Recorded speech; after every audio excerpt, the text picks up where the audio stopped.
Praise the Lord. ஆண்டவராகிய இயேசு கிறிஸ்துவின் நாமத்தினாலே உங்களை மீண்டும் சந்திப்பதில் மிகுந்த மகிழ்ச்சி அடைகிறேன். இன்றைக்கு நாம் எடுத்துக்கொண்ட தியான பகுதி சங்கீதம் 119:18.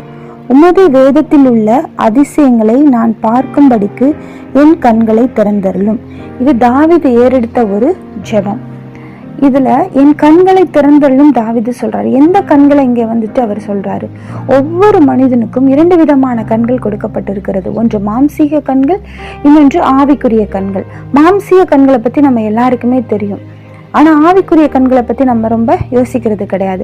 மாம்சீக கண்கள் ஒரு அரை நாள் நம்மளுடைய கண்களை நாம் கட்டியிருந்தோம்னா, கட்டப்பட்டிருந்தால் என்னவாகும்? கொஞ்சம் யோசிச்சு பார்க்கலாமே. ஒரு அரை நாள் நம்முடைய கண்கள் கட்டப்பட்டு சூழ்நிலையில நம்ம விடப்பட்டா நம்மளை சுற்றிலும் ஒரு இருள் சூழ்ந்திருக்கிறத நம்மளால உணர முடியும்.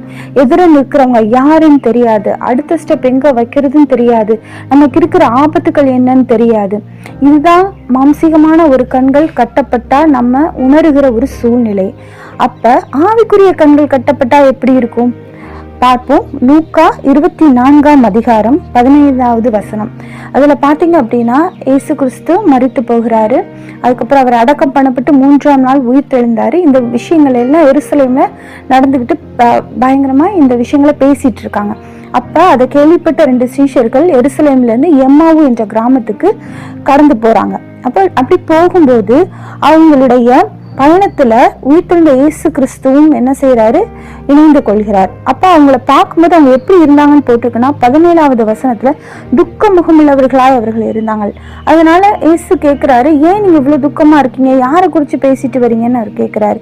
அப்ப அவங்க சொல்றாங்க, நாங்க நசரேயனாகிய இயேசு எங்க இஸ்ரவேல் எல்லாத்தையும் மீட்டுக் கொள்வாருன்னு நாங்க நம்பி இருந்தோம். ஆனா அவர் இறந்து 3 நாள் ஆயிருச்சு அப்படின்னு அவங்க சொல்றாங்க. அப்ப இயேசு என்ன பண்றாரு அப்படின்னா, தீர்க்க தரிசனங்கள் சொல்லப்பட்ட வசனங்கள்லாம் நிறைவேறின விதத்தை அவர்களுக்கு விளக்கி சொல்லிக்கிட்டே வரார்.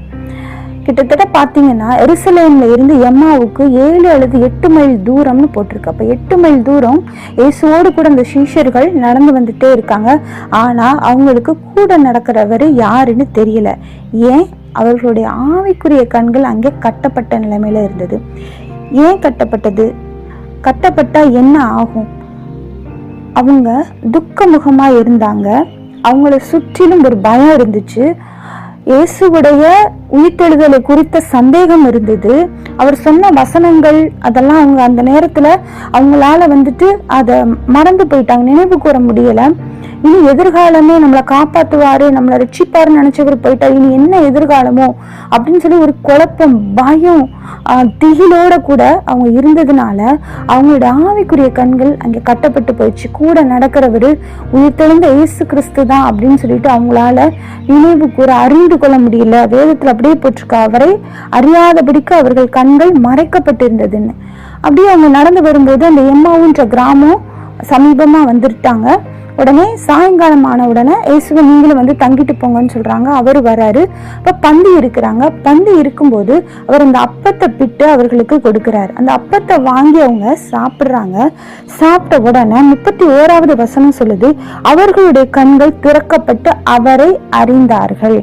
அப்ப கிட்டத்தட்ட 8 மைல் தூரம் பேசிட்டு ஒருத்தர் கூட வராரு. அவர் யாருன்னு அவங்களால தெரிஞ்சுக்க முடியல. ஆனா அந்த அப்பத்தை வாங்கி அவங்க உண்ட பொழுது அவங்களுடைய கண்கள் திறக்கப்பட்டு அவரை அறிந்தார்கள் அப்படின்னு போட்டிருக்கு. அப்ப இன்றைக்கு நம்மளுடைய வாழ்க்கையிலையும் ஆவிக்குரிய கண்கள் கட்டப்பட்டு இருந்தா நம்மளோட கூட நடக்கிறவரு யாருன்னு நமக்கு தெரியாது.